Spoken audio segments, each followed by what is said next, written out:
Hey my friends, Andrew from IDB here.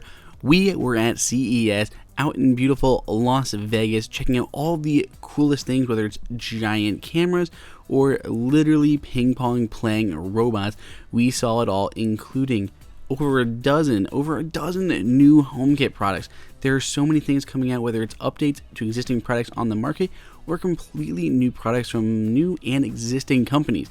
So we are going to start checking them out with Orbit's new update, which is adding HomeKit capabilities to two of their B-Hyve products right off the bat. Both their smart faucet product as well as their indoor watering system that allows you to break it down into 4 or 8 zones and control all of that watering through Siri. You can ask when was a zone last watered, when will be watered again. You can control your faucet, so if you have like a soaker hose or sprinkler system attached to your outdoor faucet, you can easily use Siri to go ahead and water your lawn, turn on the sprinklers, say go ahead and water the lawn, water the flowers. All that can work really easily. Next up, we have several new products from Netatmo. They have a few in the past. We looked at their Healthy Home Coach, which was really awesome, but they have a new Spotlight Cam out. It has people detection, which works really well, and it integrates seamlessly with Apple's Home app. You can easily see within the Home app what is going on in your camera, whether you home or far away. You can turn the light on with Siri and with HomeKit, and of course you can tie it into many other scenes. Aside from the Spotlight Cam, which I believe is already out on the market, we had several others coming to market, including their smart radiator valve. So this automatically will adjust your radiator up and down with the temperature that you would like it to be. And we have more of a standard thermostat, which can be similar to many of the other thermostats that are out there. Just has really nice design, really simple and clean white faceplate on there. And lastly, we have their smoke detector, which was announced quite a while ago, but it is finally actually going to be shipping this year. So that's an exciting new update if you've been waiting for Netatmo's smart smoke alarm. Elgato is one of my favorite HomeKit accessory makers, and they have two new products this year. An updated version, and I mean significantly updated version of their Eve Room with this beautiful new design and e-ink display to see things like humidity and temperature, as well as the air quality, and that's perfect to automate a ton of different scenes. Then we have the new Eve Button, which you can use to control your different scenes, pressing it once, twice, or holding it to turn on and off different scenes and lights throughout your home. Kohler is getting into the game with their new Kohler Konnect program, which connects different appliances like showers and mirrors and toilets, all through different home automation services like Amazon Alexa, Google Assistant, and including HomeKit. There are two products that will be launching, which will be the Sensate Touchless Kitchen Sink Faucet, as well as the DTV Plus Shower Head. Both of them are pretty awesome products. For instance, with this sink, you can literally say, dispense 2 cups of water. Or imagine just putting your giant, pot of water there for pasta, saying fill this up with 5 quarts of water, and it can handle that. You don't have to worry about anything fancy. You can even control the temperature. On the shower side of things, it works pretty well. You can just go ahead and create different personalized experiences for whoever may be using the shower. So you can control things like light and temperature of the water, even steam on some of the other supported systems. So there's lots of different multi-user presets that you can create, and all that can tie into HomeKit as well. So you can simply ask Siri to preheat the shower, turn the shower on. All that is entirely possible. You can tie it into other HomeKit scenes too. So for instance, if you're my girlfriend and gets worried someone's going to sneak into the house while she's in the shower, when you say set the shower scene, it'll automatically turn the shower on to a specific temperature and lock the doors so no one else is coming in. Moen has also got in on the fun with their new Hue by Moen update. Their smart shower system will now work with HomeKit and Siri, just like you could with the Kohler application. You can just say, hey Siri, start the shower, and Siri can manage that. Unfortunately, if you picked up a system last year, you will have to buy a new one because it will only come to the updated version of the smart shower system. Koogeek, which makes a ton of affordable HomeKit accessories, has a new one out at CES 2018, and that would be their new strip light. Similar to other strip lights that we've seen, it is connectable, so you can add multiple strips onto here to make it longer than what is originally included. But what is really nice is it actually has a button built right in here to the controller. The controller is surprisingly small, and you can press that to turn it on and off easily. So if you don't have your phone available, you can still get power to the lights. You aren't limited to just white and off though. There are multicolors available for this. So when you turn it on, you can go through the Home app or the Koogeek app and change the color of the strip lights to whatever you may like it to be. It's LED, so you pretty much have millions of color options available. And I am betting the price point will definitely be below the LifeX, Sylvania, and Hue version that we've already looked at in the past. This joins Koogeek's other lineup of bulbs, switches, and outlets that we've definitely taken our time reviewing. Abode is launching a new camera that will work with HomeKit as well as many other home automation platforms. Building in things like Zigbee and Z-Wave, you can use it as a hub for many different smart home products. The updated version of the Iota camera will include HomeKit support, but hopefully through a firmware update they are looking to bring the support backwards to the previous generation Iotas that are already out there. It includes a lot of really neat features that we don't often see, like support to put in a SIM card to actually get cellular control and a battery backup, so if power goes out it's still able to keep recording and stream over LTE. Aside from HomeKit, it also works with Amazon Alexa and Google Assistant. Belkin has updated their WeMo line to support the new WeMo bridge, which was slightly delayed but will bring HomeKit support to the WeMo line of home automation products. Simply plug this into your router and you're pretty much good to go. And then you can control any of those Belkin WeMo accessories all through Siri, HomeKit, scenes, and automation. iCreation is probably not a name that too many people are familiar with, and that's because a new company that is launching a whole range of HomeKit enabled products. Something that we've seen before and some that we haven't. We're going to go through these pretty quickly because I don't want to spend forever just going through iCreation's products that aren't even all out yet, but it starts with their basic stuff like a smart outlet, easily turn on and off simply with the button on the side or through HomeKit and Siri.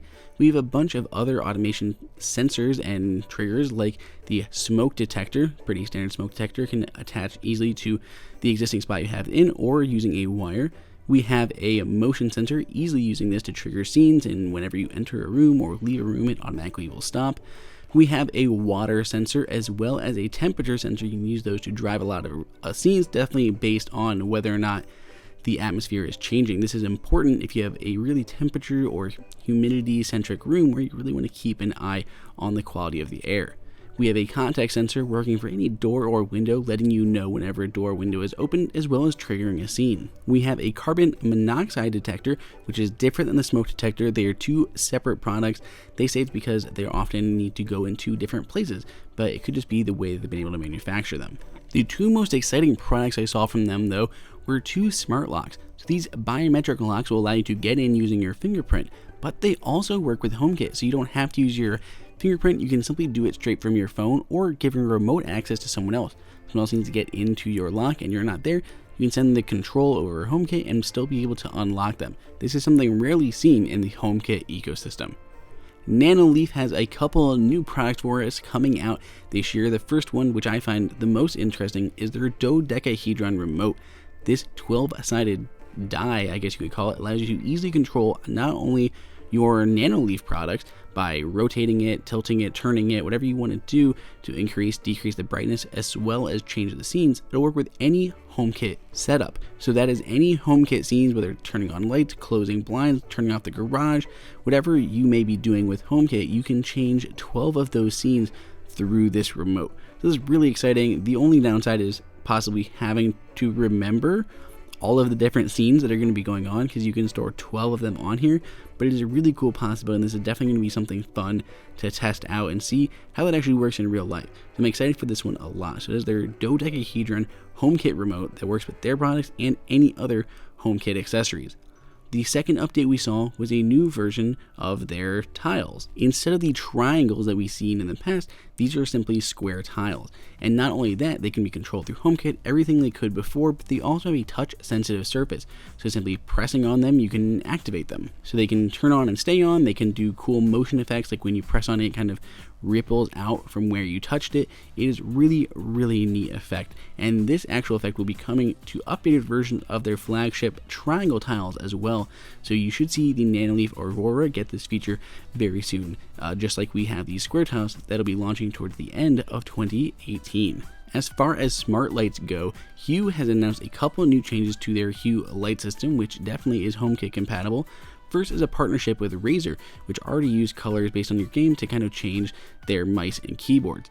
Now they're going to be releasing the Hue Entertainment, which will allow you to sync your TV, music, movies, and pretty much anything on your screen to your Hue lights. Here are a few example images they kind of shared with a little music video from Coco, but it really is a neat effect as they change to what's on your screen. ConnectSense has one of my favorite HomeKit outlets, offering two outlets as well as a USB port. they are announcing a new version 2 of that famed outlet, as well as this new integrated outlet. This will go right into your wall, into your existing box. You don't have to worry about anything, really easy to install if you want to do it yourself, or you can simply have an electrician come out and do it, but super easy to install, and you have HomeKit support built right into your wall with no external boxes kind of getting in the way. You do, of course, lose that USB port. That is a little bit of a downside of having it built in, but it just seems a lot more seamless than it would be if you had to have something plugged in to the outside. Personally, I think this is how smart home should be. You shouldn't have to plug in external outlets into all of your outlet boxes. Your outlet boxes themselves should already be smart and allow you to control them with Siri and HomeKit without having just to plug stuff in. Fibaro has a couple of new HomeKit products coming out. One is quite a bit away, and that is a new way to add HomeKit capabilities to your existing switches on the wall. But the more interesting one, at least in my opinion, is called the Button. This is literally a giant button, comes in several different colors, and has 3 different modes for HomeKit: 1 press, 2 presses, and a long hold. So you can control 3 different scenes from this little button. You can mount it pretty much anywhere. It's battery operated. Put it under your desk, on the wall. For kids, anywhere. You can have lights turn on. You can get alerts sent. You have blinds open. Whatever HomeKit scenes you get going on, you can control with this handy little button. Brinks is announcing a few new HomeKit products. First is their upcoming Array Chek lock, which is another HomeKit smart lock debuting here in 2018. They've started taking pre-orders for their previously announced smart Deadbolt that'll have Alexa support as well as HomeKit support debuting in the first half of this year. Then the Array smart light that'll not only be a smart light, but it will also have a camera built in and does its best to differentiate between people and animals. Though features like that are only available in the Brinks app. OneLink is getting in the game, and once again, previously had a smart smoke detector carbon monoxide sensor that worked with HomeKit, and now we have the Safe and Sound, which is probably one of the coolest HomeKit products that I've seen this year. It is literally a premium speaker that also is a carbon monoxide and smoke detector all in one. It also has a little HomeKit capable light that you can adjust, which can turn on at night. It's got a AirPlay 2 speaker built in, Alexa built in, and of course HomeKit. So you can literally just talk to the speaker and use Alexa to do things. You can use HomeKit to be alerted when stuff is going on, as well as change the color and timing of the light that's built in there. Or you can just use AirPlay 2 through the Home app or your music app and play music through it. So this is a really, really cool speaker and all-in-one device for pretty much any smart home. Last up, but certainly not least, is iDevices. They have a couple new HomeKit products coming out. The first is a smart ceiling switch that'll control any built-in fan. So you can change the speed of the fan as well as turning it on and off.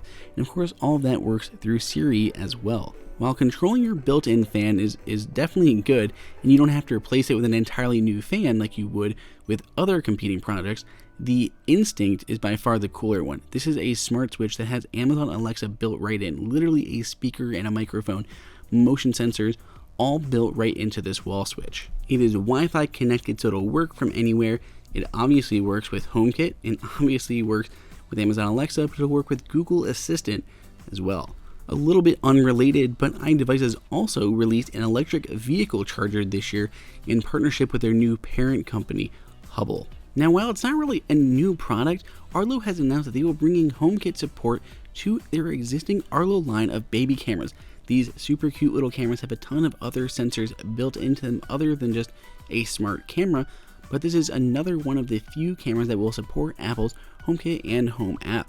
Of course, you can view it right within the Home app alongside all of your other HomeKit accessories, but you can tie it into any other scenes like turning the lights on in the room or turning them off.